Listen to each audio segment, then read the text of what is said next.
Hello fellow human, and have you ever wondered why this tank is being played so badly now? It's not really the tank's fault, but let's find that out in this video, and don't forget to like and subscribe.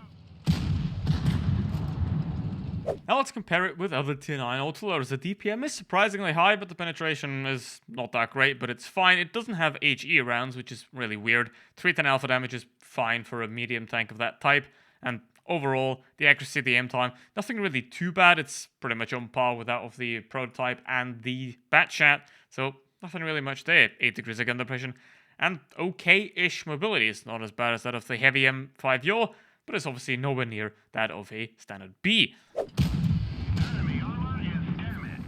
Now, in terms of armor, it doesn't have any, because as you can see, it is pretty much penetrable everywhere. There are sections that you pretty much shouldn't shoot at because they can produce bounces, but most of the time it's around 200 millimeters everywhere, so shoot as you will. Lower plate, pretty penetrable.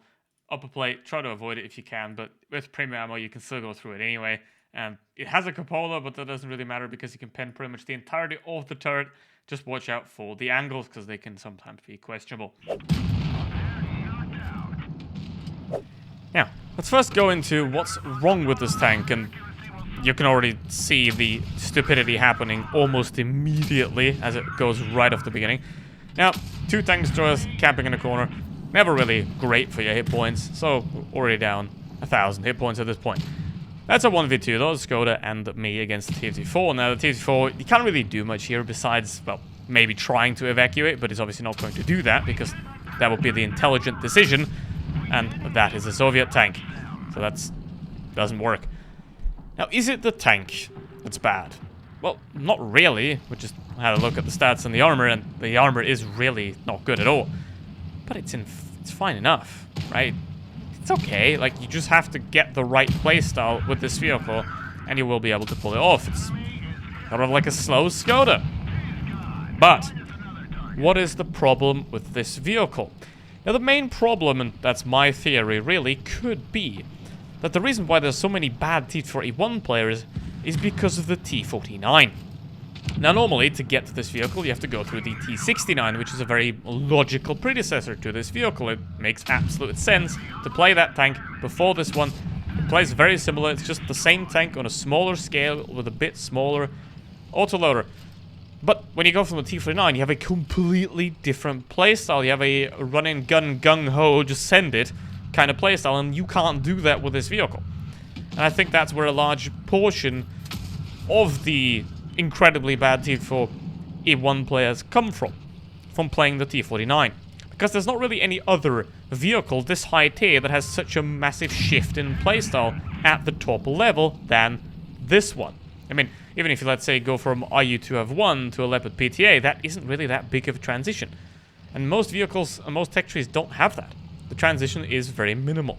This is one of the only ones where there's a real huge shift in playstyle. You go from a incredibly quick 560 alpha damage derp gun, light tank, to a now relatively slow, clumsy tier 9 auto-loading medium tank that should be a heavy, and that doesn't even have HE rounds.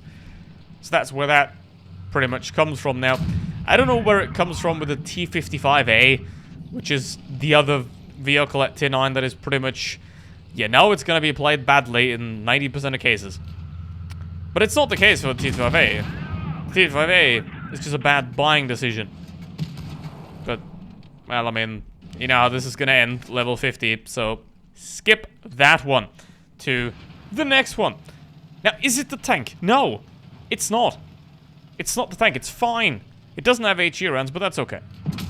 You can't really shoot ball sigs and stuff like that, which does kind of make it a bit annoying to play at times. But it does work out just about fine. And there's another one. How you doing? And he's already has the T49 playstyle. He's just motoring forwards, and that's kind of what I did here as well. Now, I'm not saying that I can play this thing well, but here we are. The problem is, as it is with everything, is expectation does never meet reality. That's why you should set your expectations as low as possible, because then they're most likely to meet reality. And with this vehicle, it's kind of like that. If you put your expectations extremely low, you're gonna be just fine. But if you're like, hey, I've played the tier 49, I can play the tier 41. Nope, that is gonna go horribly wrong. Like it is in so many cases. But what do you think about this vehicle? Is it the tier 49 connection that makes people play it so badly? Because in the tier 57 heavy, that isn't really the case anymore. There isn't really like a present bad player amount of the tier 57 heavy. Is it tier 49 or is it something else? Or is the tank bad? What is it? Put it in the comments. I want to know what you think. But overall, this thing, I think it deserves a hug. It's been kind of mistreated for quite a while. And while it doesn't really perform that horribly on average, gotta say that, it's the peaks that make it go bad. And that just make it funny to me. Because you can play this, as you can see in this game, you can play this vehicle extremely well. This is going to be a great game for this tank. You can go really well with it, and it is, to be fair, pretty difficult to ace it. So there are a lot of good games happening with this vehicle, which sort of balances out. Because it by no means is a bad tank. It has excellent DPM. It doesn't really have the greatest of gun depression, but it does have enough. It doesn't really have any armor, but the mobility is just about fine enough. So it can go. It can hang. The problem is, some people in this tank, I don't know what they're doing, but they're not doing it right. Just like this IS-5 isn't doing it right. And really, these are the kind of, I mean, obviously not him, but these are the kind of people that complain about autoloaders on the forum when they just run into it, get clipped, the autoloader escapes, and the autoloader then reloads in peace without any fight whatsoever.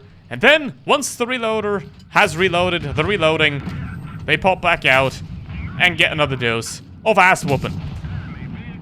Now, what I would recommend is if you have this vehicle in your garage, give it a hug, take it out for a spin. I think it deserves some love. It's been abused for far too long.